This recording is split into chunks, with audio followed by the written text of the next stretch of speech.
wabarakatuh. Waalaikumsalam. Waalaikumsalam Mas Petro. Bojo kemayangane dong lawan Kang Gareng wah piye.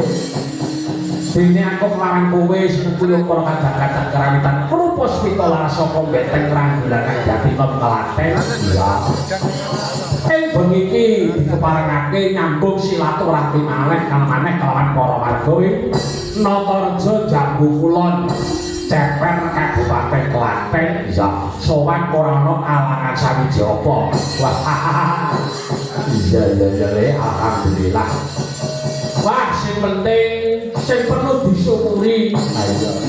Diparingi tingkas terang. Wah, iya. Ini sok dan alhamdulillah. Sing penting direbut perkara banyu. Banyu iki ora kemalan. Banyu iki sumbere rezeki. Iya. Iya. Wah, iya hebat. Aku nuwun. Ya sing baku nang nderek donga muga-muga sak dibare. Ngadani upacara bersih desa utawa nyadran rumah rasul. Iya.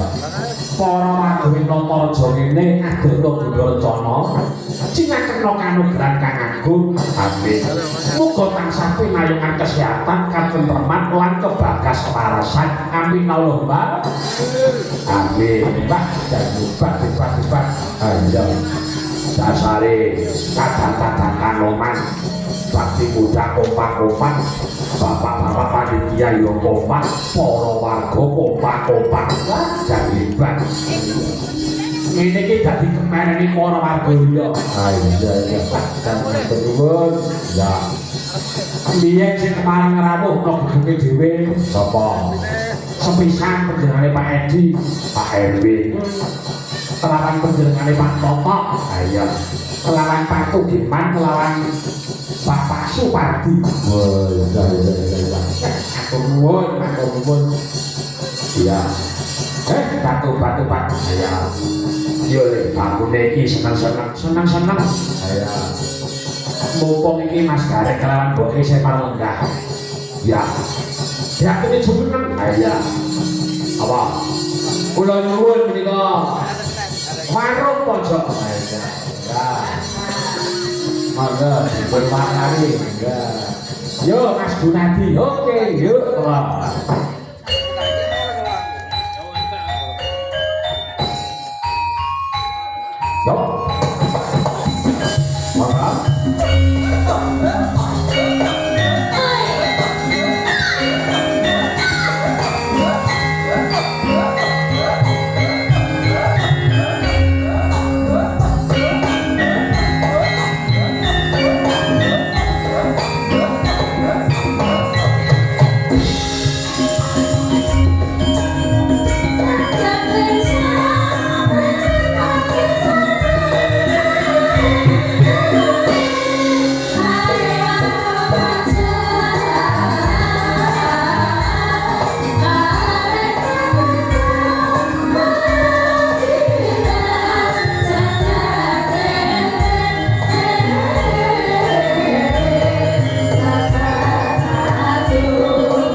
aja lali karo sing kawak. Contone lagune meniki ya Mas Gareng. Nggih, terus. Aja tinggalke sejarah. Nggih.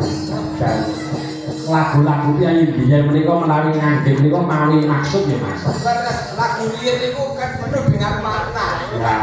Sing sangkutane karo kehidupan. Nggih. Nek yo terus Mas. Bisa. Halo Mbak Doni. Ici, apa Kok yo cerita to? Loh, beto. Nang TikTok. Gini. Oh iya. Nuwun sewu menawi Mbak Doni niku dalem pundi to Mbak? Kula, Nuwun sewu, kula niku ngaturi Mbak napa Mbak Yu napa Budhe apa? pun dengah. Nek iki pernah Mas. Hah? Kalian jenengan iku Dik. Kok Dik? Cek. Tegese sepuh panjenengan. Weh. Dik. Lah niki adike Kang Mas Joko Rajamala niki. Wah. Sing ngomong raja malas apa? Raja singa. Dalem pundi Mbak Yu? Ici saking Sukorejo Kedungjer. Jeruk. Kedung jeruk mau jedang Karanganyar. Oh, aja gedang. Ici. Karanganyar. Terus Corak iki Mas Gareng. Nggih, cedak nggih kula niku kira-kira nggih rong jam. dalah jenenge adoh, nek jenenge cedak kaya 5 menit. Rong jam ki yo cedak adoh ki nek rong dina rong bengi. Nah. Iya Mas, ngono ya Mas. Iya. Nah, nggih cedak. Cek. Hah? Karo palur cedak nek karo Jadi kalau niki pancen niki Ngoro niku penonton luar biasa wonten nonton rejo niki nggih Kang Mas nggih. Nek Mbak Yu mbek biyen iki Mas Gareng palur kae jare lho. Nggih. Bisa. Tasih. Oh, bisa. Tasih. Kok ora krungu. Dadi niki pun mulai gluduk Mas niku. Tasih, Pak. Tasih murid dia.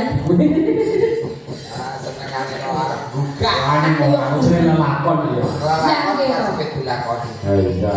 Omah kok berpindah-pindah di sini palur. Ya wong Terus pindah. wong mampu kok. Dadi pindah mergo